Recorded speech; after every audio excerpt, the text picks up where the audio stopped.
Let's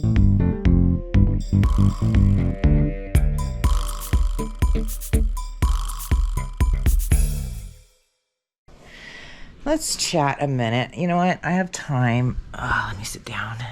Let's put this up right there. Let me take a breath. I was walking across Boulder City. Well, the path is a major plus, but it's still Boulder City out here. Which, don't let me forget to paint my Boulder City sign, because we need one out here. So anyways, let's talk a little bit more about prepping while I've got your attention, right? We were going to go to the next phase after the food, water, basic supplies.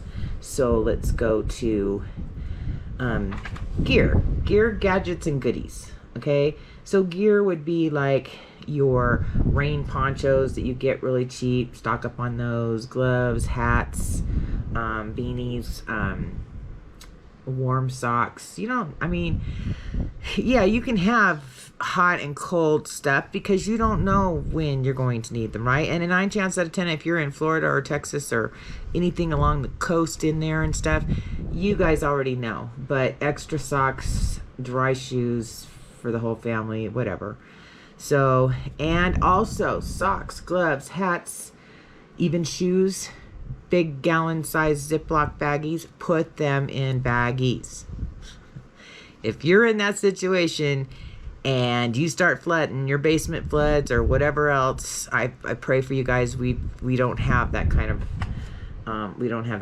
thing going on out here yet.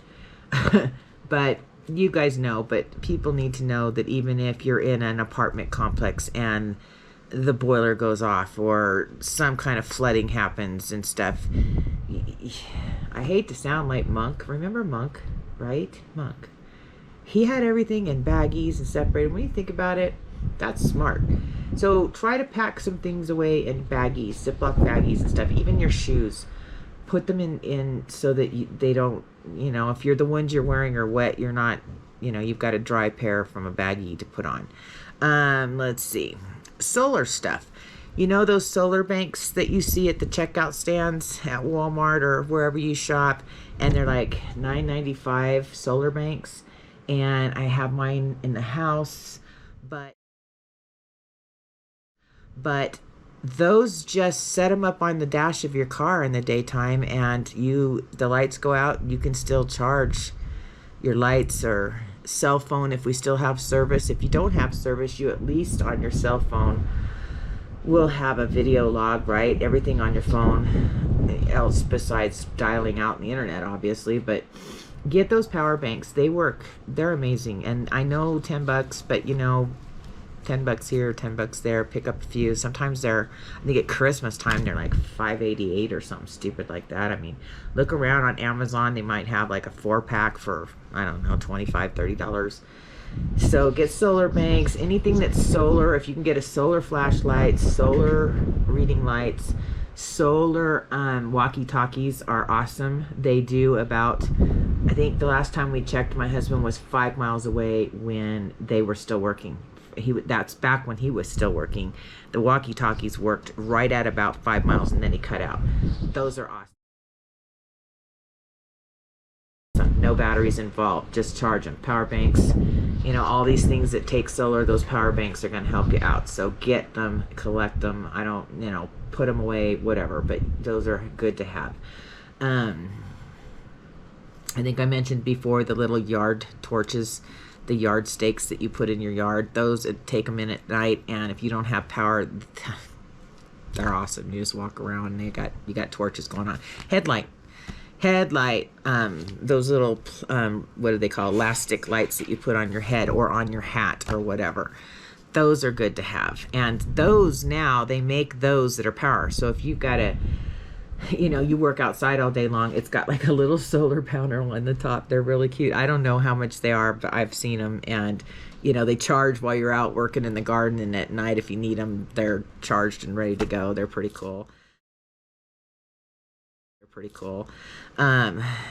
Let's see.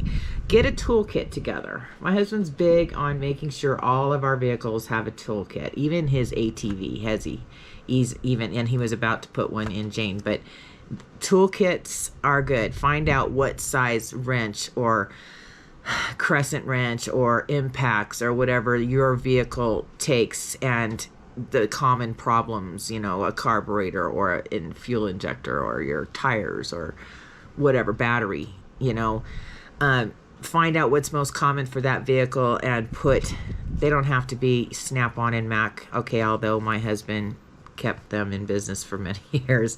But I mean, just get a little tool bag together for each of your vehicles, so that you have that in an emergency situation. They have those fold-up shovels, okay? We have one because we have, what are they called? Metal detectors. And, we started getting a fold-up shovel, so if we found something, we could just pull it out and start digging. So we have one in Ruby, and we need to get one for Bertha. Bertha is a 4-wheel drive, so she's got to have some things still put in her. But yeah, those shovels are good to have. A hatchet, some kind of something to cut something open, can openers. Please stock up on your can openers, because having all that canned food is great, but a pocket knife is going to suck when it's time to pop them open, right? And they don't have pop top lids. Not all of them do. So go to the $1.25 tree and get some portable, or what you call manual can openers and bottle openers, and just stuff like that. Get dental floss, comes in handy for many things. Okay. What else we talked about? Power, the radios, the wind-up radios, solar now. And you can get radio, you can get weather station. So if by chance there is somebody out there that's rigged up a line or whatever, and what is it in that movie with Patrick Swayze, Red Dawn? The blue chair is against the wall. I'm kidding. But I'm serious. In a way, I am not kidding. But, tinfoil hat. Have a broadband radio that winds up, that you don't have to have batteries in. Again, you can leave it sitting in the sun during the day, and at night you can all gather around the radio like in the old days. Ham radios, I can't go there with you because I twice bought them. I bought them twice and sent them back twice because tech stupid. I'm sorry, but I could not figure out the codes. I could not get any of my bands to work.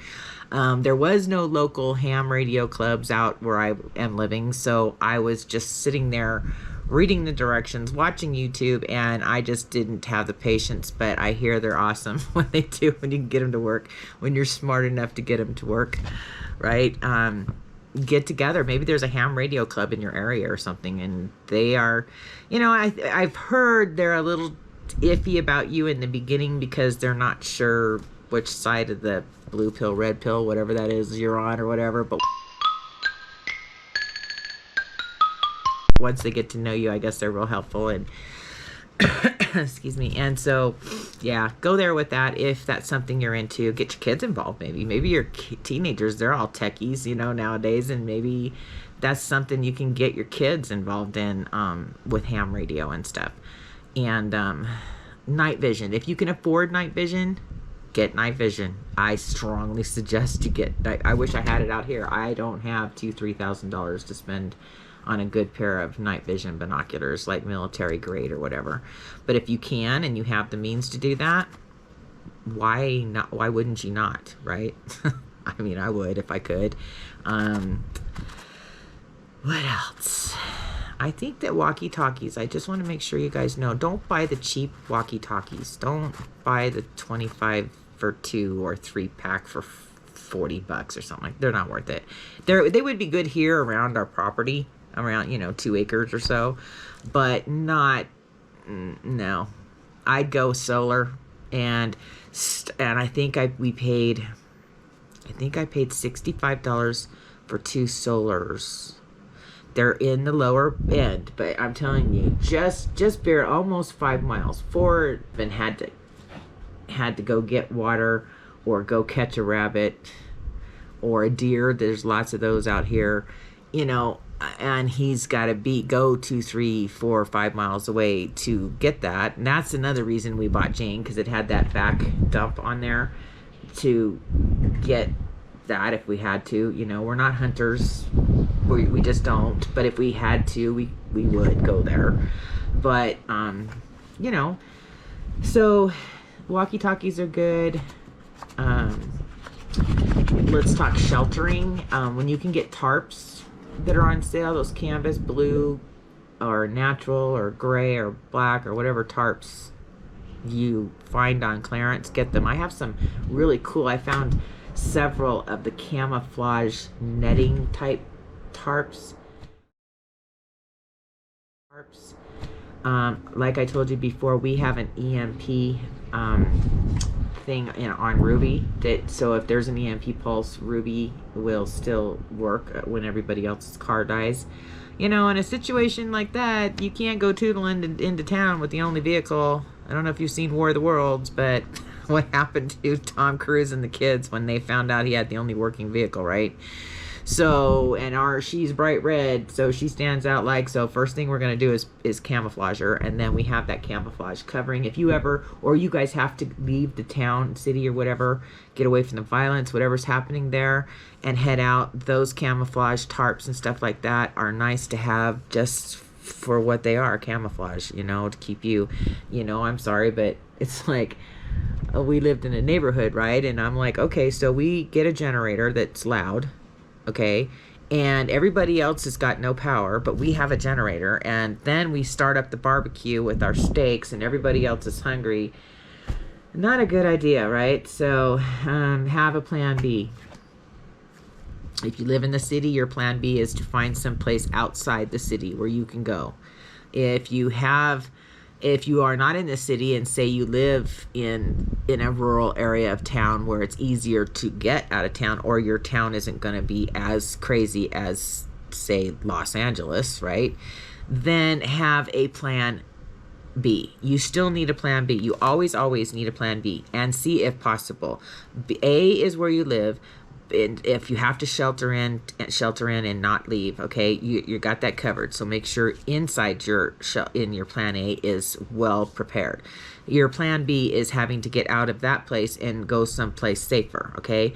If you live someplace relatively safe, have a plan C. Like, this is our plan C, okay? It takes somebody an hour and a half to get here from the city, and that's with a car. Now, if people are on foot because nobody's cars work, it could take days in the weather here to get here. And by the time they get here, that's another reason why you have communication going on, if you can, to say, hey, you know, I'm on Highway 18 and I see this coming up the road. And, you know, I mean, it's just tin hat. Sorry. I'll show you a picture of me again, but, you know, I mean, you have to look at those things. And if you don't want to face that, that's entirely up to you. I'm just throwing it out there for those who want to hear it. So yeah, shelter, and don't make your backpack so heavy that you can't go anywhere. You know what I'm saying? I mean, you want to be able to travel on foot if you have to, and you don't want to be carrying a 50-pound backpack on your back. Ask the military, they'll tell you how pleasant that is, along with 10-pound shoes and kids and whatever else. But that's why survival straws for everybody, okay? A little tiny, get yourself, is it a hoe? If you can't get a hold of little compactable shovels, which they do have, I think at Walmart in the camping area, to put out, they use them to put out the little campfires or whatever. Get yourself a little hoe or something that if you need to dig a hole, put some rocks in there and get yourself a fire started, you can, or to boil the water that you've collected in your straws. That's important. Freeze-dried foods, okay? I love them because they weigh nothing. You can put 5 meals into your backpack and not even know they're there, you know? So, excuse me. Sorry. Since I've been up here, my sinuses, if you always hear me sniffing, it's because we live around alfalfa and farms and stuff, and I'm not used to it. So I didn't even know I was allergic to that stuff till I moved up here. So anyways, yeah, don't make your backpack heavy. So think necessary, but think lightweight. You know, that's a challenge for you. Do your homework. Find out.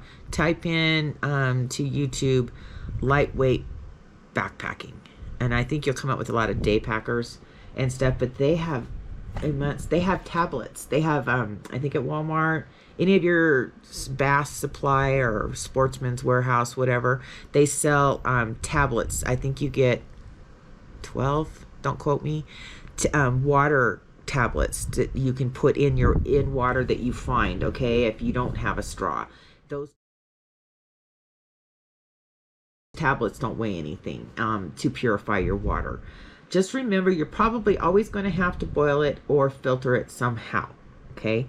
So the straw takes care of the filtering. If you don't have the straw, then you need to plan on something to be able to boil it in, collapsible pans or whatever, what have you. Let's just hope everybody can shelter in place. And this time, when it comes down to sheltering in place, or we have a curfew, or for whatever military reason or emergency reason, if you shelter in place, you are covered. You don't have to leave to go get water, Pampers, baby food, whatever it is, milk, medicines. Talk to your insurance company. Actually, talk to your pharmacy and ask your pharmacist to see if he can put in a request to your insurance companies for a 30-day extra supply of whatever medicine you're on that you absolutely have to have. You have to have it, no matter what, okay? They will usually do a 30 days. Sometimes now they're filling up to 60 days. And if you can get 60 day and you can afford it, you may, who knows when this day is going to happen. You may have an extra supply, but most insurance companies, I think if the pharmacy gets involved and says, hey, they're going on vacation, they're not going to be in town, blah, blah, blah, blah, blah, they're going to need it where they're going. There's no pharmacy for whatever reason. Talk to your pharmacist, see if you can get you and your loved ones or whoever needs it, that extra 30 day of that important medication, okay? Because you're not going to get it if it all comes down, right? So anyways, there's that. I think that's about it on this particular video on prepping, because there really isn't, it's just common sense stuff from here on out, okay, let's go with copies of your insurance, your driver's license, marriage certificate, birth certificate, whatever it is that's important. If you're military, if you're a doctor, if you're a student, if you're here on a visa, for whatever reason, okay, just get copies of those things, put them in Ziploc bags, and stash them under the seat of your favorite car that you're going to take off in, okay? And if you can, an extra set of keys, put them somewhere in case you're in a hurry and you don't want to have to go back to the house, right? So, those are important. Paperwork. If you have important paperwork because you're a government employee or you're some kind of, special forces, whatever importance that you are, we are all important. But if there are paperworks that you like to carry around with you and whatever, then put them in baggies. Bag them up. Get copies of them. Bag them up in an emergency situation. At least if you come to a check station or a checkpoint by the military or the police or whatever, you got ID, you are a citizen, you're not a citizen, whatever your situation may be, you have paperwork, okay? So make copies, put it in baggies, and put that under your seat with your insurance and driver's license, whatever. Put it in a little box down there, I don't care. Put it underneath the rug in the back seat, okay? It's in a baggie, it's flat, it's just there. Leave it there for everybody in your family. So if you're all together when you come up on that checkpoint, you've got everybody's information, right? Make your life a lot easier. What else? There's just that kind of stuff, and some of this stuff that I'm talking to you about, as I'm talking to you about it, I'm thinking, I'm a little light in that area. Like, I do need to go make sure that Bertha, we haven't had her that long, just since we've been up here. So we've had her 6 months. So I don't think I know she's got water, but I don't know if she has everything else in there that we need, like Ruby. Ruby's our rescue ranger, right?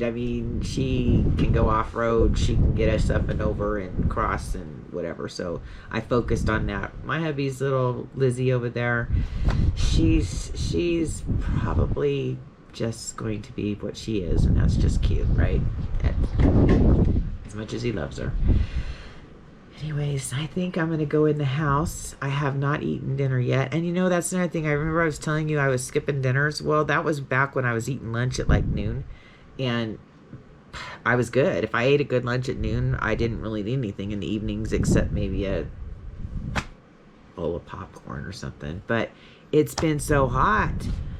I mean, it's been so hot. By 12 o'clock, I don't know about you, but when it's super hot, I don't want to eat. I just give me a big old thing of iced tea or water or a cold margarita or something, but I'm not interested in eating. So we've been eating earlier. Like, I don't know, 11 o'clock, we've been eating our big a lunch. Not so much a big lunch, because even by 11 out here, 10:30, I have to get out of She Shed. My husband's closing up shop over there because at 10:30, it's hot. So we've been eating earlier, therefore it's 5 minutes to 8. The worst time in the world for me to eat, but I have not eaten. But I did make me up some, what do you call it, chicken salad, and I just like to eat it with crackers. So I'll probably go in and have that and a big old thing of ice water, take my night pills, and figure out what tomorrow is going to bring. So I thank you guys for hanging in there with me, for joining me. I promise tomorrow I will come out here early and we'll at least get the lettuce painted and the worm, and get those books maybe glued together and ready, and the dragon on the books, and then get together and design a gnome for the book. And we also have to design a gnome for the salad bowl. So we will get together and do that tomorrow. Thanks for hanging in there with me. Catch you on the next back end. Have a good night.